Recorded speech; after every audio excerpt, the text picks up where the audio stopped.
What's up, nerds?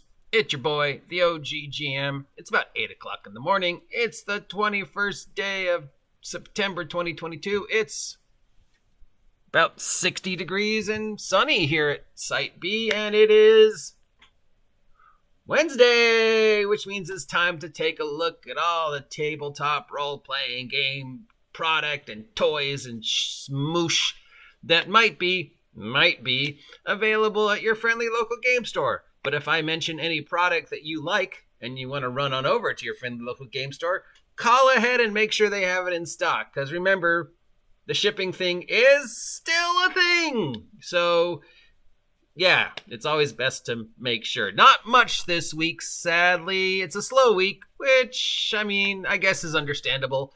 It's fall. We're going into the end of Q3, the beginning of Q4. September is kind of a slow time for the industry. You'll see a slight upright in October. Then things will, run pretty smooth through November to Black Friday, at which point sales will shoot up over, Black Friday, Small Business Saturday, Cyber Monday. Christmas, we'll see another, boost in product coming out, and then that'll pretty much be it. And then, of course, we have 2023 right around the corner, which is, I assume, going to be one hell of a controversial and argument-inducing year because of one D&D. Anyways, from Kobold Press, we have the Book of Ebon Tides, limited edition. This is a deluxe hardcover adventure supplement for $60 for D&D 5e. It introduces the Shadow Realm, a twisting, distorted counterpart to the lands the PC know. It's filled with fairies and spooky things and monsters and, just generally weird, shadowy creatures of nightmare and fairy tales. So if you're looking for a $60 book that tells you everything you need to know about the Fae Court and the Shadow Realm, and yeah, you know how I feel about $60, $100 books. From Goodman Games, we have the Cursed Crones of the Enchanted Grove. That's a tongue twister. Cursed Crones of the Enchanted Grove. Cursed Crones of the Enchanted Grove. Yeah. It's a D&D softcover adventure for $10. That's what I like to see. You can do a whole good adventure with everything you need for a couple, games, and it doesn't have to cost you the same amount of money as you might spend on a used car. So the Cursed Crones of Enchanted Grove by Goodman Games for D&D 5e is $10. It's a wilderness crawl featuring witches. From Legendary Games, we have issue number 21 of The Dragon's Hoard. That's $13 for this softcover magazine type zine. And we have Dismantling Cities for $20 for this softcover supplement.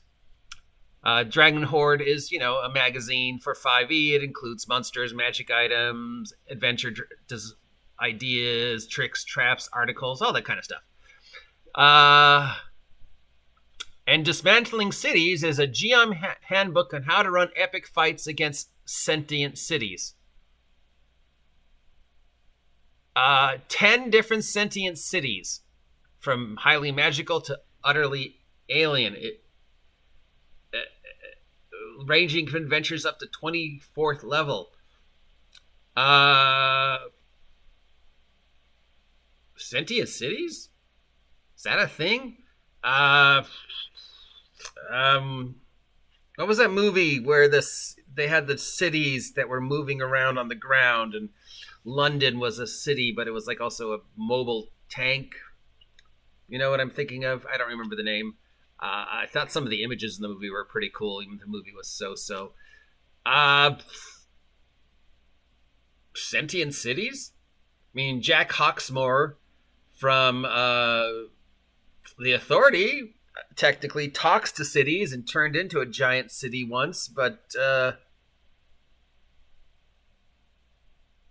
I'm missing the connection. Anybody know sentient cities? Is that a thing? Where is it? A living, breathing city that's walking around and shopping at Target for pants? From Legendary Games for Pathfinder 2nd Edition, we have Treasury of the Fleet. It's a $10, it's an $11 softcover supplement. We've got Treasury of the Kingdom. That's an $11 supplement. And we've got Treasury of the Macabre. That's a $10 supplement. Treasury of the Fleet is all sorts of magic items and ideas for water/boat/pirate-based adventure. Treasure of the Kingdoms is all sorts of magic items and ideas and stuff for survival and foresty type, kingdom exploring type stuff. And Treasury of the Macabre is a collection of 40 haunted horror magic items and ideas and stuff like that. So each of these are specific to a theme: water, kingdom, and spooky, and includes about 40 some odd magic items, monsters, ideas for those specific settings for about $11 each. Very, that could be cool. I mean, I don't know. I'd have to see one, but I think that could be a cool thing. Or it could just be Splat. From Chaosium, we have for RuneQuest. Wow, there's a name we haven't heard in a day or two. Weapons or Equipment. This is for RuneQuest 4th Edition. It's a hardcover supplement for $35, and it includes a plethora of, wait for it, new weapons and equipment, and more detail for existing weapons and equipment that are hanging around on the shelves of your local merchant in your RuneQuest game. Always nice to see RuneQuest pop up out of the waters and go, hey, still here. From our friends over at the game company whose name I never get right, Modiphius, we have Star Trek Discovery 2256 to 2258 Campaign Guide. This is a 2D20 Star Trek Adventures hardcover supplement for $53 that talks all about the discovery period of Star Trek and stuff like that. So Star Trek Discovery, of course, was the show 3 seasons with the infamous Michael Berman Mary Sue character that got so much trouble. The Discovery was the spaceship that was powered by the mold drive or the spore drive. Yeah, spore drive. That was a thing. Anyway, so this is a campaign guide for that period of time in the Star Trek universe and adventures that will sort of have something related to Michael Berman and the Star Trek Discovery stuff for $53. From Steve Jackson Games, we have the Question Dice. This is a $6 six-sider. It has 6 questions on it. Who, what, when, where, why, and how. So I roll it, and I go, 3, when? That's my question. $6 for a 6-sided dice with 6 words written on it. There's got to be more to this. But I don't get it. I need a dice to go, my question is, what? What's for lunch? When? When are we having lunch? How? How are you making, I don't even know. From Renegade Game Studios, we have the Hunter the Reckoning dice set for Hunter the Reckoning 5th Edition. This is 15d10 for $20. 10 orange dice, 10 orange d10s, and 5 black d10s. Which, of course, have something to do with how Hunter the Reckoning works. So 15 10-sided dice for $20. So that's about a 15, 20, yeah. And what's a single dice cost now? Like 33 cents? Is it worth $20 just to get 10 orange dice and 10 black dice that are only usable for Hunter the Reckoning? I mean, orange and black, Halloween. Yeah, I don't know. From Monty Cook Games, we have 10 Years of Adventure for the Cypher System. There's a tongue twister. Cypher System. For the Cypher System for $50. Here are 10 limited edition adventures for the Cypher System. Cypher's been around for 10 years? Wow, way to go, Monty Cook. this might be one of the first products Monty Cook has actually seen from beginning to end. 10 years of Cypher. I hear the Cypher System superhero game is really good, but I haven't had a chance to play it yet. And I've spent all my RPG money for 2022, so yeah. Limited edition, 10-year anniversary, 10 brand new adventures for the Cypher System. There you go. Like I said, nothing really stands out except, I mean, $10 for an adventure for 5e. Yeah, I want to see more of that. I miss the days of, just cheap zine adventures at your local game store. Yep, that's it. Oh, and in closing, I wrote down a note to talk about this, and then I completely forgot to talk about it. Did you know there was a Saints Row themed hot sauce brand? I found about this yesterday, and I was like, why? I mean, this is not the first video game food connection, and it's not the first video game hot sauce connection. About 3 years ago, there was a company that had a mobile game that was basically a Link 3 game that did a big hot sauce thing for like a minute and a half. And now there's a Saints Row themed hot sauce brand with 5 different types of hot sauce, all of which apparently aren't that great from the one review I saw yesterday.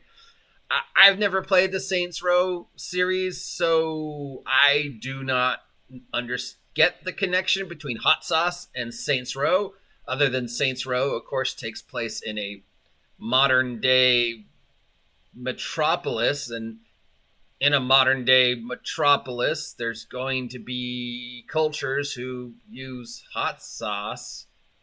And if you go into a restaurant, you're probably going to find hot sauce. So I'm not sure. I'm missing the middle step between Saints Row, the video game series, hot sauce. Saints Row, the video game series, hot sauce. But something in the middle is going, oh yeah, that's a good idea. I mean, other than just the name brand recognition of hot sauce. I mean, that just, how much D&D themed food has there been? There was the Nerds. Was there a D&D themed hot sauce yet? Dragon's Breath hot sauce, Drow Blood hot sauce, Mind Flayer Meltdown hot sauce. If there isn't somebody, Hasbro, you need to get on that. There's an IP that you need to milk. D&D brand hot sauce. So I saw one review of the Saints Row hot sauce, and apparently they weren't very good. I do like hot sauce for a gringo. My tolerance is pretty good. I mean, I did once eat a ghost pepper, as you know, if you remember way back to one of the very first vlogs I ever did.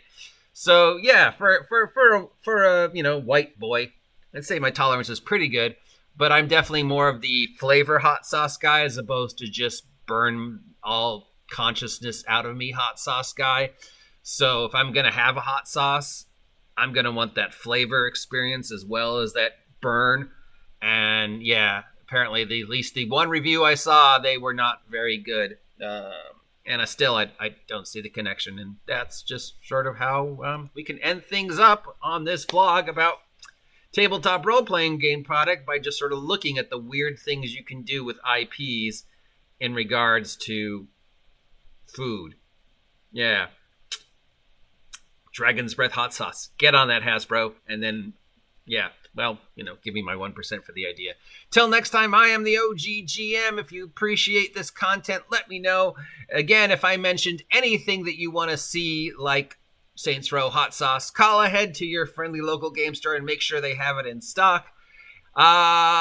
Till next time, please consider supporting the OGGM adventures as we're getting towards the end of the year.